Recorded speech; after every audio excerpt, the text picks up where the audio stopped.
नमस्कार दोस्तों, एक बार फिर से स्वागत है आपका डेटा साइंस वाले के यूट्यूब चैनल में। आज हम बात करने वाले हैं पाइथन ऑपरेटर्स के बारे में। देखिए, हमें जब भी किसी भी वेरिएबल्स या फिर वैल्यूज को चेंज करना होता है तो उसके लिए हम पाइथन ऑपरेटर्स का यूज कर रहे होते हैं। यानी कि ऑपरेटर हमारे कुछ ऐसे ऑपरेशंस परफॉर्म करते हैं जो कि हमारे वेरिएबल्स और उनकी वैल्यूज को चेंज कर पाए।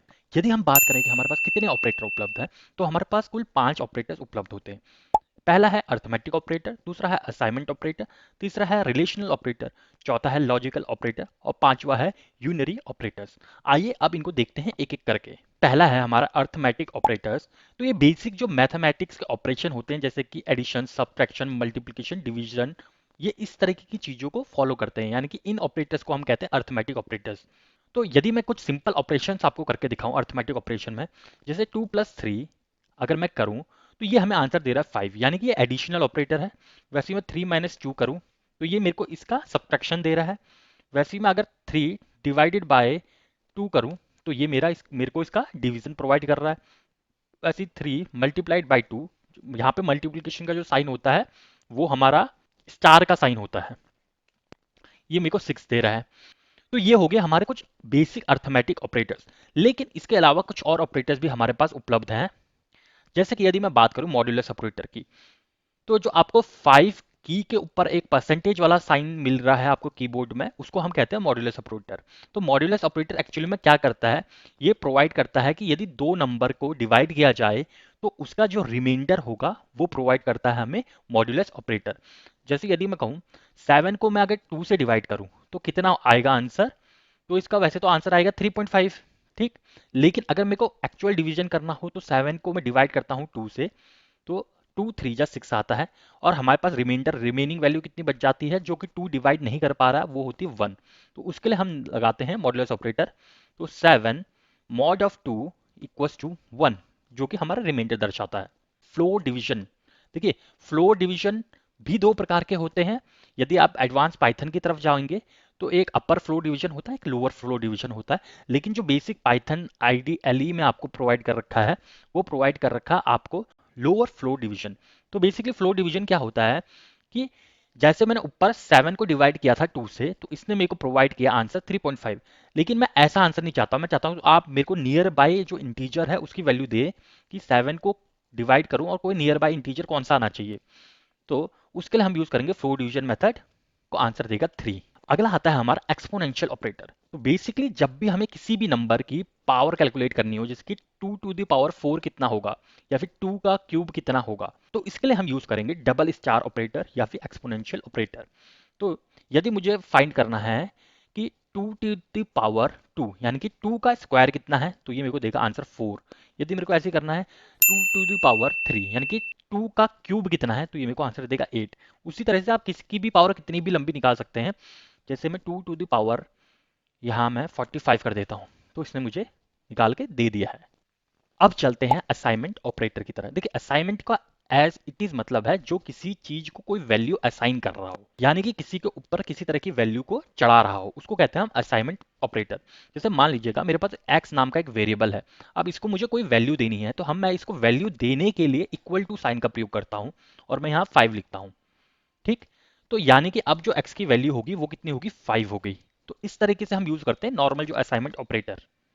अब मान लीजिएगा मुझे ऐसा करना हो कि जो मेरी x की वैल्यू है वो बराबर हो जाए, जितनी भी x की प्रीवियस वैल्यू है उसमें 2 जुड़ जाए।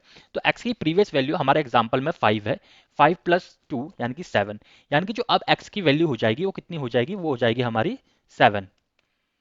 लेकिन इसका एक शॉर्टकट भी है, तो मैं एक बार फिर से x को वैल्यू 5 दे देता हूँ। इसका जो शॉर्टकट है, देखिए जो डेवलपर्स होते हैं थोड़े लेजी होते हैं, उनको कम से कम शब्द टाइप करने की आदत होती है। तो अगर मैं सेम ऑपरेशन एक दूसरी तरीके से करना चाहूँ तो उसको मैं ऐसे भी लिख सकता हूँ कि आप x के बाद जो भी ऑपरेशन करना चाहते हो तो उसका सिंबल यहाँ प्रोवाइड कीजिएगा। यानी कि मैं x के प्लस करना चाह रहा हूँ कौन सी वैल्यू को, उसको उस वैल्यू को हम यहाँ प्रोवाइड करेंगे =2। ठीक, तो अब जो मेरा रिजल्ट आएगा वो भी सेम आएगा। तो x + 2 = 2, ये हमारा और ये हमारा सेम चीज है। इसी तरह से हम सब्ट्रैक्शन का भी यूज कर सकते हैं। मान लीजिएगा मेरे को x में से जो x की प्रेजेंट वैल्यू है यानी कि 7 में से माइनस करना है। क्या माइनस करना है, उसकी वैल्यू इक्वल है 3 से। तो अगर मैं इसका आंसर प्रिंट कराऊं तो यहाँ पे मुझे 4 मिलेगा। वैसे ही करके हम मल्टीप्लीकेशन भी कर सकते हैं। तो x की जो वैल्यू अभी प्रेजेंट में है वो है 4, इसको मैं मल्टीप्लाई करूंगा इक्वल्स टू 2, यानी कि 4 इंटू 2 ये मेरे को प्रोवाइड करेगा आंसर 8। अगर मैं डिवीजन करना चाहूं तो ये भी बिल्कुल पॉसिबल है। मैं x को डिवाइड करना चाह रहा हूं इक्वल्स टू किसी पर्टिकुलर वैल्यू से, यानी कि 2 से डिवाइड कर देते हैं, तो 8 डिवाइडेड बाई 2 हमें आंसर मिलना चाहिए 4। तो देखिए 4.0 हमें आंसर प्रोवाइड हो चुका है। इसके बाद हम बात करते हैं यूनरी ऑपरेटर्स की। यूनरी ऑपरेटर्स जो हमारे पाइथन में होते हैं, ये केवल एक सिंगल ऑपरेंड के ऊपर काम करते हैं। ये बेसिकली इनका जो काम होता है कि किसी भी चीज की जो साइन होता है उसको चेंज करने का, यानी कि प्लस को माइनस बनाने का, माइनस को प्लस बनाने का, ये इसका बेसिकली काम होता है। तो यदि मैं इसको लिखूं, जो हमारे x की वैल्यू है, यानी कि अभी जो हमारे x की वैल्यू है 4, इसका मुझे साइन चेंज करना होगा, तो मैं माइनस एक्स, यानी कि x बराबर हो जाएगा माइनस एक्स के। अब मैं x को प्रिंट कर रहा हूं तो ये हमें वैल्यू दे रहा है -4.0, यानी कि 4.0। अगर मेरे को इसकी वैल्यू को फिर से फ्लिप करना है तो दोबारा से मैं यूनरी ऑपरेटर का यूज करा दूंगा कि x equals to minus of x. तो -4 into minus of x equals to plus of 4। तो अब मैं x को प्रिंट करा देता हूं तो ये हमें 4 वैल्यू दे देगा। तो केवल यूनरी ऑपरेटर का काम होता है जो भी हमारे साइन होते हैं, पॉजिटिव को नेगेटिव और नेगेटिव को पॉजिटिव में कन्वर्ट करना। इसके बाद आते हैं हमारे रिलेशनल ऑपरेटर। देखिए बहुत ज़्यादा यूज़ किए जाते हैं रिलेशनल ऑपरेटर। तो रिलेशनल ऑपरेटर वो ऑपरेटर होते हैं जो अपना जो रिजल्ट देते हैं बूलियन वैल्यू पे देते हैं। आपको पता ही होगा बूलियन वैल्यू में जो आउटपुट निकलता है या तो वो ट्रू निकलता है या फॉल्स निकलता है। देखिए इसको कुछ एग्जाम्पल से समझते हैं। मान लीजिएगा मैं कहूँ कि 5 हमारा 5 हमारा ग्रेटर है 3 से, तो ये बात सही है या गलत है? तो ये बात तो सही है, तो ये मेरे को आंसर देगा ट्रू। ये बूलियन आउटपुट दे रहा है। तो ये रिलेशन निकाल रहा है 5 और 3 के बीच में। यदि मैं कहूं कि 5 हमारा लेस है 3 से, तो ये मेरे को देगा फॉल्स, यानी कि आउटपुट फिर से बूलियन है। दोनों के बीच में कंपेयर किया और आउटपुट एक बूलियन हमें प्रोवाइड हुआ है। इसके अलावा हम एक से अधिक भी ऑपरेटर्स यूज कर सकते हैं किसी चीज को कंपेयर करने के लिए। जैसे मैं मान लीजिएगा मैं कहता हूं 5 इज ग्रेटर और इक्वल्स टू 3, या 5 हमारा ग्रेटर हो जाए या फिर इक्वल हो जाए 3 से, तो ये हमें आंसर देगा ट्रू। वैसे ही मैं ये भी कर सकता हूं कि 5 हमारा छोटा हो जाए या फिर इक्वल्स टू हो जाए 5 के। ठीक, देखिए पहली वाली कंडीशन ये मीट नहीं कर पाता कि 5 हमारा छोटा तो नहीं है 5 से, पर वो इक्वल्स टू है, तो ये आंसर मेरे को देगा ट्रू। लेकिन यदि क्या हो कि मुझे केवल कंपेयर करना है कि, जैसे मेरे को कंपेयर करना है कि 5 इक्वल्स टू 5, क्या 5 इक्वल्स टू है 5 के, ऐसे करके मैं कंपैरिजन कर सकता हूं इसका। एक बार हम ट्राई करते हैं। तो देखिएगा यहाँ पे हमें सिंटैक्स एरर मिल रहा है, क्योंकि ये जो एक सिंगल इक्वल्स टू है ये कंपैरिजन के काम नहीं आता, ये तो असाइनमेंट के काम आता है। क्योंकि 5 खुद अपने आप में एक न्यूमेरिकल वैल्यू है, उसके ऊपर आप सेम न्यूमेरिकल वैल्यू डाल रहे हो, तो ये पॉसिबल नहीं है। तो इसके लिए हम यूज करते हैं डबल इक्वल्स टू का। तो यदि मैं कंपेयर करना चाहूँ और मैं लिखूँ कि 5 डबल इक्वल्स टू 5, क्योंकि 5 तो 5 के बराबर ही है, तो ये मेरे को आंसर देगा ट्रू। लेकिन अगर ऐसा हो कि मुझे चेक करना है कि ये दोनों नॉट इक्वल टू एक दूसरे से अलग हैं या नहीं है, तो उसका भी बड़ा आसान तरीका है। देखिए 5 के साथ हम यूज करेंगे नॉट ऑपरेटर। नॉट ऑपरेटर होता है जो आपके कीबोर्ड में नंबर 1 के ऊपर आपको साइन दिया गया है, जिसको एक्सक्लेमेशन मार्क भी कहते हैं। अगर मैं वो लगाऊं तो मैं लिखूंगा नॉट इक्वल्स टू 5 हमारा इक्वल्स टू नहीं है 6 के, तो ये दे देगा सही बात है कि 5 हमारा इक्वल्स टू नहीं है 6 के। यदि मैं लिखूं 5 इक्वल्स नॉट इक्वल्स टू 5, तो ये मेरी बात तो गलत साबित होगी, यानी कि ये हमें आउटपुट देगा फॉल्स।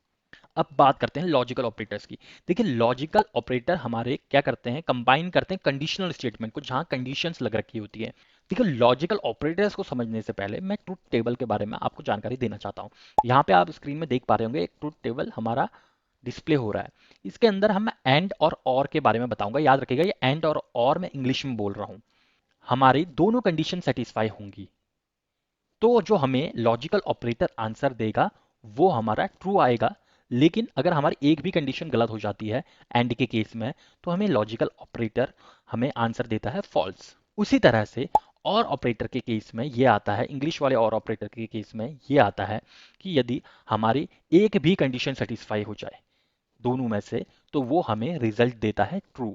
एग्जाम्पल के द्वारा समझाता हूँ। मान लीजिएगा मैंने लिखा कि 5 इज ग्रेटर देन 3, ये तो मेरे को पता है कि 5 ग्रेटर है 3 से। इसके अलावा मैं एक और कंडीशन लगाता हूँ, इंग्लिश वाला एंड लगाता हूँ। एंड ये कंडीशन सही है, एंड 5 इज ग्रेटर देन 2, ये कंडीशन भी सही है। दोनों कंडीशन हमारे पास सही आ रही है, तो अब ये रिजल्ट देगा मेरे को ट्रू। वहीं पे यदि मैं लिखता 5 is greater than 3 and 5 is less than 2, तो देखिएगा हमारी ये कंडीशन तो ट्रू है, लेकिन ये वाली कंडीशन हमारी फॉल्स होगी। तो अब ये मेरे को आउटपुट देगा फॉल्स। दोनों कंडीशन गलत करके देखो एंड वाले ऑपरेटर में कि 5 हमारा लेस देन 2 है एंड 5 इज लेस देन 1 है, तो भी मेरे को फॉल्स ही देगा। लेकिन यदि ऐसा हो कि मुझे सिर्फ एक ही कंडीशन चेक करनी है, या तो ये वाली कंडीशन सही हो जाए या फिर ये वाली कंडीशन सही हो जाए, तो उसके लिए मैं यूज करता हूं इंग्लिश का जो ओ आर फंक्शनैलिटी होती है, और फंक्शनैलिटी होती है वो। तो मैं लिखता हूं कि 5 इज ग्रेटर देन 2 और 5 इज लेस देन 2। इन दोनों में से अगर मेरी एक भी कंडीशन सही हो जाए तो मेरे को आंसर देना ट्रू। तो इसने मेरे को, ये वाली कंडीशन सही हो गई तो इसने मेरे को आंसर दिया ट्रू। और यदि एक और एग्जांपल मैं आपको बताऊं कि 5 इज ग्रेटर देन 2 और 5 इज ग्रेटर देन 1, दोनों कंडीशन हमारे पास सही है तो भी हमें ट्रू ही आंसर मिलेगा। यदि मेरी दोनों कंडीशन गलत हो जाए तो केवल वो वाला केस होगा कि जहां पे हमें आंसर मिलेगा फॉल्स, 5 इज ग्रेटर देन 0। तो इससे आपको समझ में आया होगा कि हम ट्रूथ टेबल की मदद से एंड ऑपरेटर और ऑपरेटर कहाँ कहाँ पे लगा सकते हैं, इसके किस तरीके के आउटपुट हमें प्रोवाइड होंगे। मैं इसमें एक और ऑपरेटर आपको बताता हूं जिसको हम कहते हैं नॉट ऑपरेटर। नॉट ऑपरेटर क्या होता है, जो भी हमारे पास रिजल्ट आता है उसके रिजल्ट को उल्टा कर देता है। जैसे हमारे ये वाला रिजल्ट जो है ये फॉल्स आ रहा है, लेकिन यदि मैं इसके बाहर नॉट ऑपरेटर लगा देता हूं और फिर इस पूरे को कॉपी कर देता हूं, अब मैं इसको एंटर करता हूं तो इसने मेरा जो रिजल्ट था उसको ट्रू कर दिया। पहले फॉल्स आ रहा था फिर ट्रू कर दिया, तो ये इसको अपोजिट जो भी रिजल्ट आता है उसको अपोजिट ये करके दे देता है। आशा करता हूँ आपको वीडियो पसंद आई होगी। यदि पसंद आई तो लाइक शेयर और सब्सक्राइब करना ना भूलिएगा और ज़्यादा से ज़्यादा अपने फ्रेंड्स के साथ शेयर कीजिएगा। डेटा साइंस वाले को अपना कीमती समय देने के लिए बहुत बहुत धन्यवाद।